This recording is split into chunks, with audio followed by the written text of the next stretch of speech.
Welcome to Charlie and Terry Talk. Here we are, January Yes. 2025, Yes. for another exciting episode of Charlie and Terry Talks down here in sunny and a little bit chilly Florida. It's cold. Yeah, well, it depends on the. Well, up north, we'd be outside with our jackets off. That's right. Right. Anyhow, we're happy to be here, and I think we have an interesting topic today, and we're going to talk a little about Florida history, and that is going back to the very beginnings, right? And European from a European perspective. I would say right? recorded history. Yes, recorded history. Because some of that not so well. Right. We're finding out. Right. Anyway, both you went to St. Augustine, I went to St. Augustine, and that is the oldest continuously inhabited city, I guess, in the United States. Correct, yes. Continental U.S., right? Right. And that was founded in it was 1565, but that was after Ponce de Leon discovered Florida, right? In 1539. Well, I don't know, discovered it. It was already here. But the Indians didn't know that. Yeah, the Indians were here. It was news to them. Right. Anyway, so the Spanish figured quite large in the history of Florida over a long period of time, and that sort of kicked me off. I have to show this book. I won't spend a lot of time on it, but this is Entrada, and I don't know. I think people can see it, but I got this a few years ago, actually. And it covers the whole U.S. and it's about pretty much about the Spanish entry and the Spanish history and coming up in California and Mexico, So there is a section in here on our friend Ponce. Yes. And that was kind of where I started. So anyway, as far as I know, he actually was in Cuba, and he got displaced as the governor of Cuba by Christopher Columbus' nephew or somebody like that in the family. So he was looking for more land, I guess, and then, of course, maybe some gold. That whole thing about the Fountain of Youth seems to be completely a myth, but it's still it was good for the tourists. It's good I went to the tourist park. Yeah, and there's a fountain there. It's more like a well, I guess, which would be good for people settling there. But anyhow, I think that park is what people think today is the site of the original city of St. Augustine, and they moved it at some point in time. Closer to the tourist yes, that's stores. Right. So they could. Speaking of tourists, there really isn't the big thing. There is the castle and the ruins of the Spanish. Well, yeah, that's the only thing to me that's standing from the original. Well, there are some houses we saw. There were some old houses. They're dated a little past there, but late 1500s, early 1600s. But generally, there's not much standing from the early. The city got burned a few times. I think, right? Right. Yes. Well, the city was actually founded in 1565, and they started with wooden forts, which didn't last long because between the Indians and the English and the French, it got burned down a couple of times, and then it took them 30 years to actually build a stone fort, which is still standing. It's quite formidable. Yeah, actually, I went through that. It's pretty good size, too. Yeah. I mean, that was a major endeavor there to build that. And I guess Castillo de San Marcos. Yes. Castillo San Marco.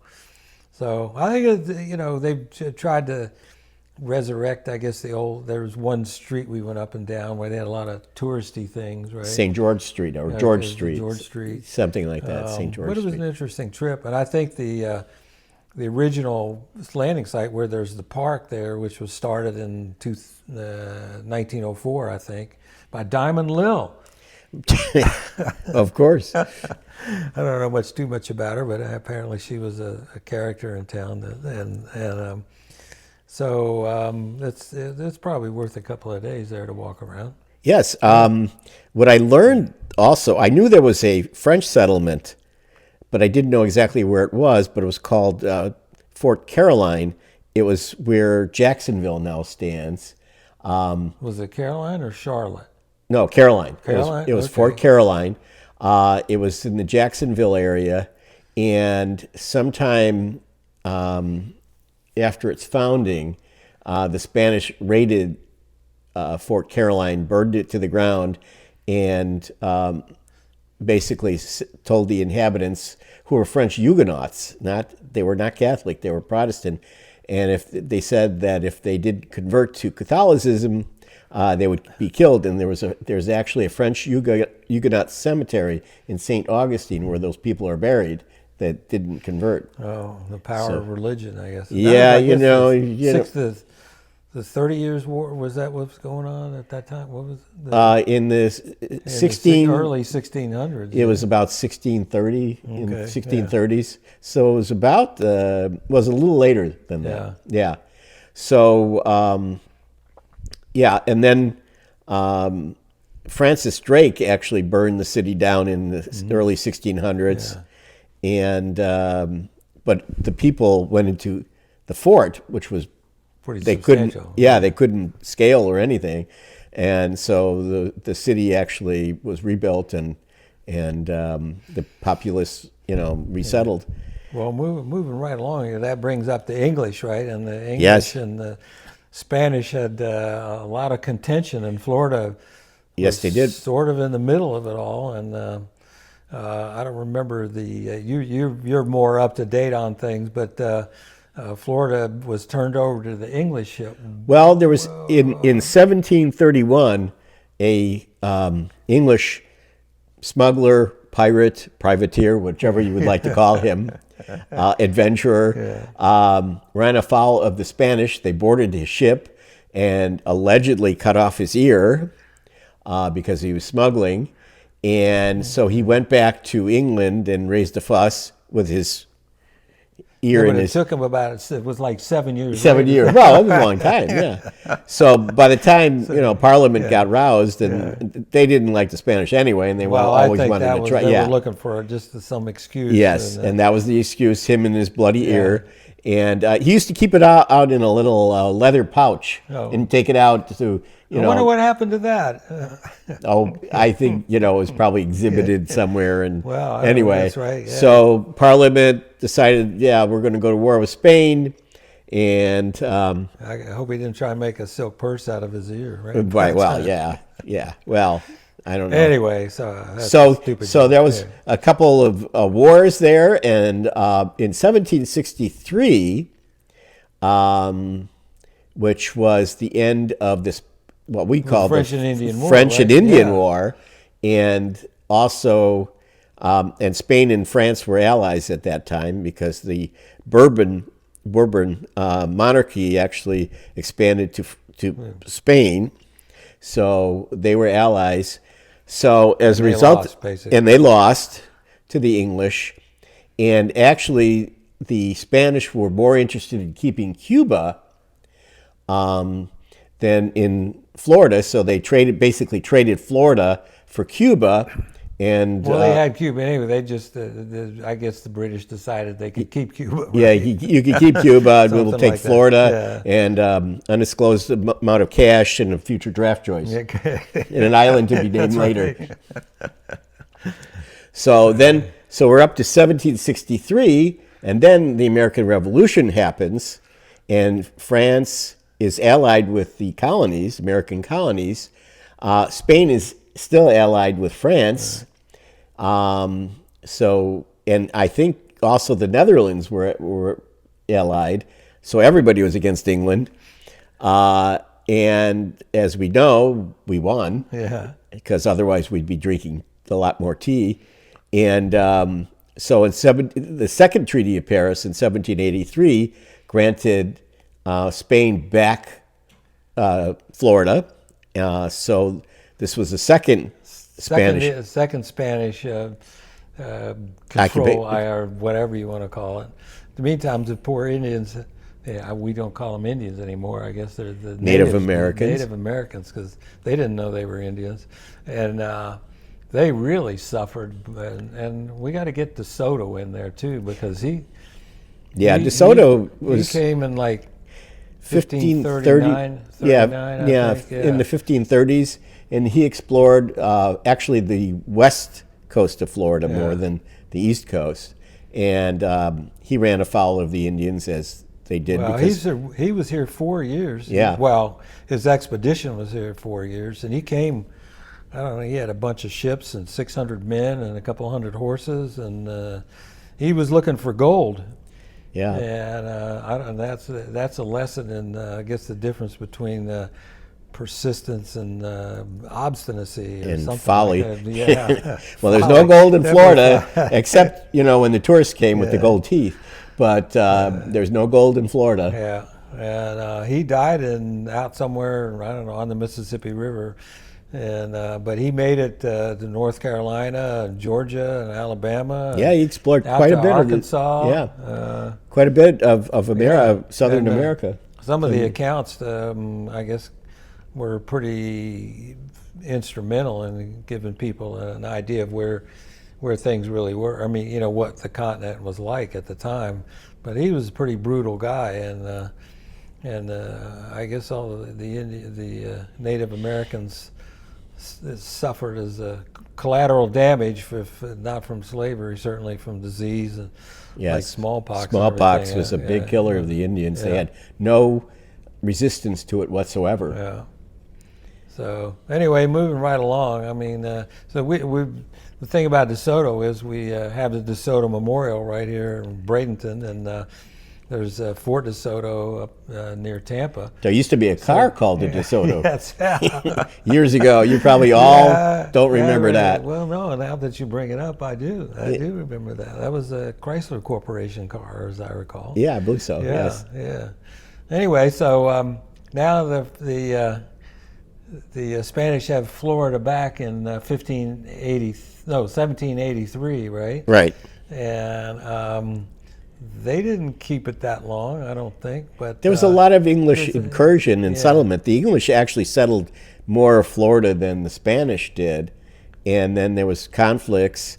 And then the U.S., the United States, they did the Louisiana Purchase, which was Spanish, then went over to France, and Napoleon didn't want it, and sold it to the United States.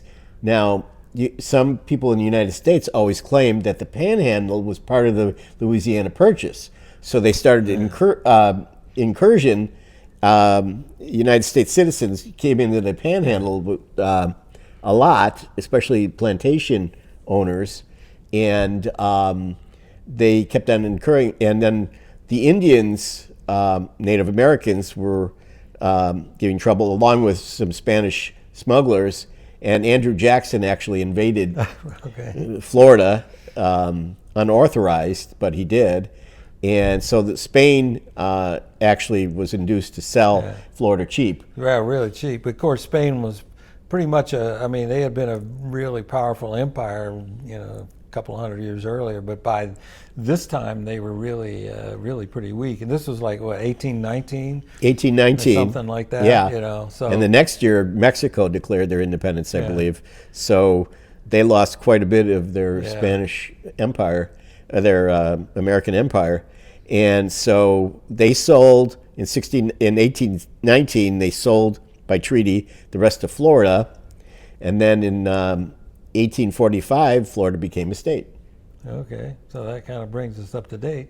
But we weren't done with Spain, because if you go to Egmont Key, there's the remains of the fort there that the United States built as a protection against the Spanish invasion in in 1898, the Spanish-American War, which really wasn't much of anything. I don't think. Well, it was over Cuba. Cuba declared its independence, and then we sent a battleship down there, Maine, and then blew up. Under mysterious circumstances. A lot of people say it was a mine, and they blamed Spain for it. But a lot of people also said that a boiler blew up, and set off the ammunition. Yeah. So then the major embarkation point was Tampa for American troops. Oh, okay. And so we went down there, and you all know about Teddy Roosevelt and his Rough Riders and the Battle of San Juan Hill, and he became governor and then vice president and then president. So that was, so that was kind of the end, I guess. Well, we really put I mean, because Florida, that was a big waste of money, I think, building that fort. But anyway, well, so we didn't know. The final coup d'etat, or whatever you call it, The Spanish Empire. Spanish Empire at that point. Because and we ended up with Guam and Puerto Rico and the Philippines, basically, and somehow Cuba was part of the deal for the United States. We wanted Cuba independent. Yeah. So then we got Guantanamo Bay as a base. Okay. Permanently. Yeah. So, but interesting. Teddy Roosevelt at that time was Assistant Secretary of the Navy. And the Secretary of the Navy, by the name of Long, was out for a period of time. And while he was out, Teddy Roosevelt authorized Dewey to go to the Philippines and capture them.